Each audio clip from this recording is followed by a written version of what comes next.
20 अक्टूबर को नेहरू जी ने नेताजी सुभाष बाबू को चिट्ठी लिखी। चिट्ठी में जिन्ना की भावना से नेहरू जी अपनी सहमति जताते हुए कि वंदे मातरम की, ये जो उन्होंने सुभाष बाबू को लिखा है, वंदे मातरम की आनंद मठ वाली पृष्ठभूमि मुसलमानों को इरिटेट कर सकती है। नेहरू जी कहते हैं, मैंने वंदे मातरम गीत का बैकग्राउंड पढ़ा है। नेहरू जी फिर लिखते हैं, मुझे लगता है कि ये जो बैकग्राउंड है इससे मुस्लिम भड़केंगे। कि प्रधानमंत्री जी ने अपने भाषण में इसका उल्लेख किया और गलत किया। जो मोदी जी ने पत्र सुनाया सदन में 20 अक्टूबर का और कहा कि जवाहरलाल नेहरू जी ने बोस नेताजी को ये चिट्ठी लिखी और ये कहा कि इस पर चर्चा होनी चाहिए, उससे पहले 3 दिन पहले नेताजी सुभाष चंद्र बोस ने पंडित जवाहरलाल नेहरू को एक चिट्ठी लिखी थी जिसका जिक्र आपके प्रधानमंत्री ने नहीं किया। इस जवाब की एक पंक्ति प्रधानमंत्री जी ने सुनाई कि प्रधानमंत्री जी ने अपने भाषण में इसका उल्लेख किया और गलत किया। इसीलिए मैं इसके जो सच्चे जो तथ्य हैं वो आपके सामने रख रही हूँ।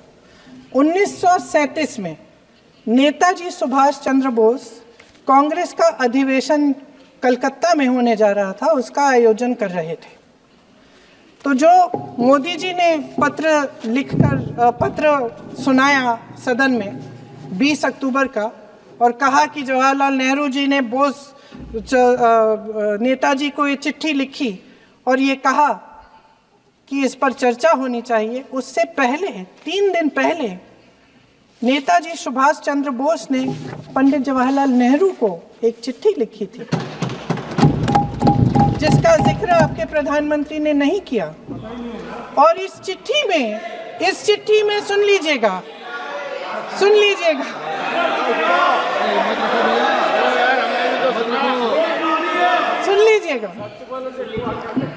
आप नेताजी के लफ्ज नहीं सुनना चाहते?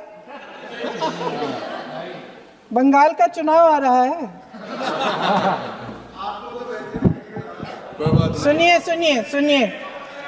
सुनिए। हाँ, कोई बात नहीं, हम तो देश के लिए हैं, हम देश के लिए हैं। आप चुनाव के लिए हैं, हम देश के लिए हैं। हम जितने भी चुनाव हारे, हम यहाँ बैठे रहेंगे और आपसे लड़ते रहेंगे और आपकी विचारधारा से लड़ते रहेंगे। अपने इस देश के लिए, अपनी इस मिट्टी के लिए लड़ते रहेंगे। आप हमें रोक नहीं सकते।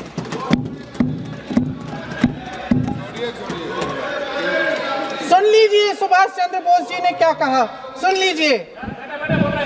My dear Jawahar, reference Vande Mataram, we shall have a talk in Calcutta and also discuss the question in the working committee if you bring it up there. I have written to Dr. Tagore to discuss this matter with you when you visit Santi Niketan. Please do not forget to have a talk with him when you visit Santi Niketan. ये 17 अक्टूबर को लिखी जाती है। 10 अक्टूबर को नेहरू जी इसका जवाब देते हैं और आपके और 20 अक्टूबर को, हाँ ठीक है, 20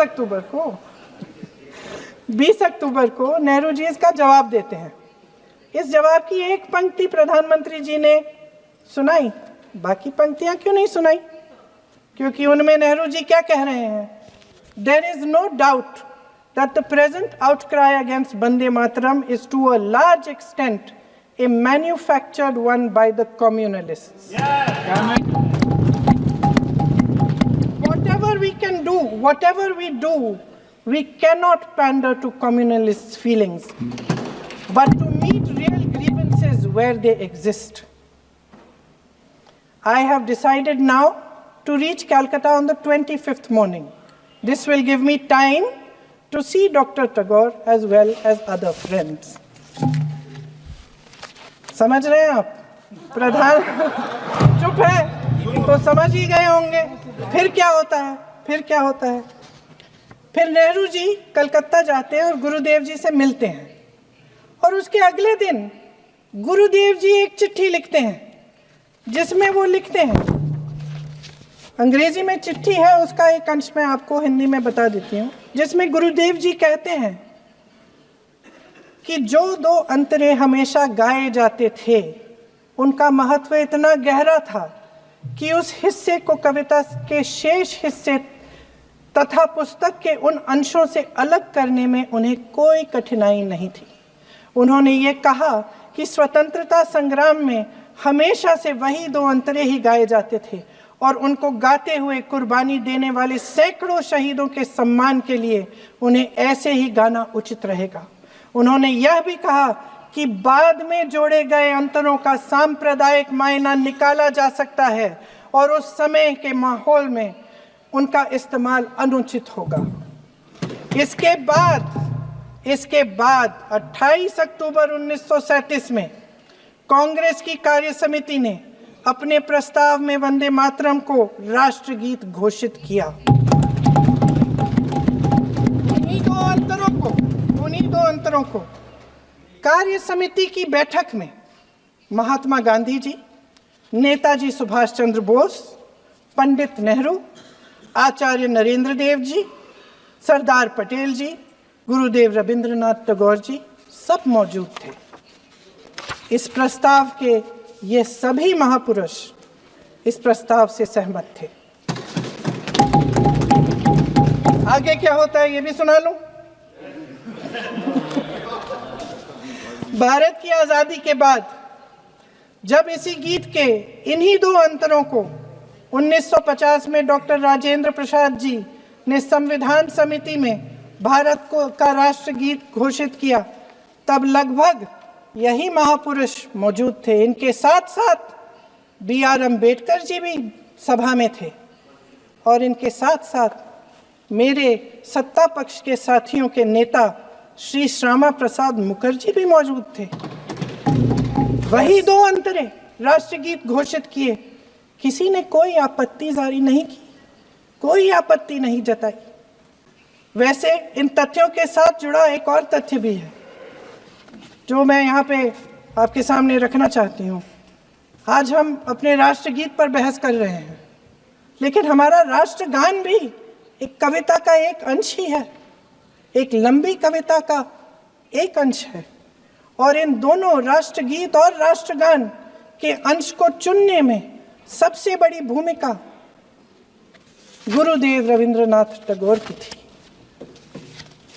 वंदे मातरम के स्वरूप पर सवाल उठाना, जिसे संविधान सभा ने स्वीकार किया, न सिर्फ उन महापुरुषों का अपमान करना है जिन्होंने अपने महान विवेक से ये निर्णय लिया, मगर एक संविधान विरोधी मंशा को भी उजागर करता है। क्या सत्ता पक्ष के हमारे साथी इतने अहंकारी हो गए हैं कि अपने आप को महात्मा गांधी जी से, रविंद्रनाथ टैगोर जी से, राजेंद्र प्रसाद जी से, बाबा साहब अम्बेडकर जी से, मौलाना आजाद जी से, सरदार पटेल जी से, सुभाष चंद्र बोस जी से बड़ा समझने लग गए हैं? मोदी जी का अपने भाषण में ये कहना कि राष्ट्रगीत को एक विभाजनकारी सोच द्वारा काटा गया, उन सब महापुरुषों का अपमान है जिन्होंने अपना पूरा जीवन इस देश की आजादी की लड़ाई में झोंक दिया। वंदे मातरम को विभाजित करने का आरोप लगाकर आप पूरी संविधान सभा पर आरोप लगा रहे हैं, उसके हर एक नेता को दोषी ठहरा रहे हैं। यह हमारी संविधान सभा और हमारे संविधान का खुला वार है। और जहां तक जवाहरलाल नेहरू जी की बात है, जितनी देर हमारे प्रधानमंत्री देश के प्रधानमंत्री रहे हैं, 12 साल हो गए हैं, लगभग उतने ही सालों के लिए जवाहरलाल नेहरू जी जेल में रहे। किस लिए? इस देश की आज़ादी के लिए। उसके बाद 17 साल के लिए प्रधानमंत्री रहे। आप बड़ी आलोचना करते हैं इनकी, लेकिन अगर इन्होंने इसरो नहीं बनाया होता तो आज आपका मंगलयान नहीं होता। अगर DRDO नहीं बनाया होता तो तेजस नहीं बनता। अगर IIT और IIM नहीं बनाए होते तो हम आज IT में आगे नहीं होते। अगर एम्स नहीं बनाया होता तो हम कोरोना की जब बड़ी चुनौती का सामना कैसे करते? हाँ, वही बना रहा है, नहीं बना पाया कुछ भी। इसका मतलब है इस मुद्दे का जवाब नहीं है आपके पास। अगर इन्होंने BHEL, गेल, सेल, भाखड़ा नंगल ये सब नहीं बनाया होता जो आप सब बेच रहे हैं, तो ये विकसित भारत कैसे बनता? और मत बताइए बाकी। पंडित जवाहरलाल नेहरू इस देश के लिए जिए। सुन लीजिए, बेच लो यार, और बाकी भी बेच देंगे। पंडित जवाहरलाल नेहरू इस देश के लिए जिए और देश की सेवा करते करते उन्होंने दम तोड़ा। फिर भी सुन लीजिए, मेरी एक सलाह ले लीजिए, सर मैं आपको आपके माध्यम से सलाह दे रहे हैं, अब छोड़ना नहीं है।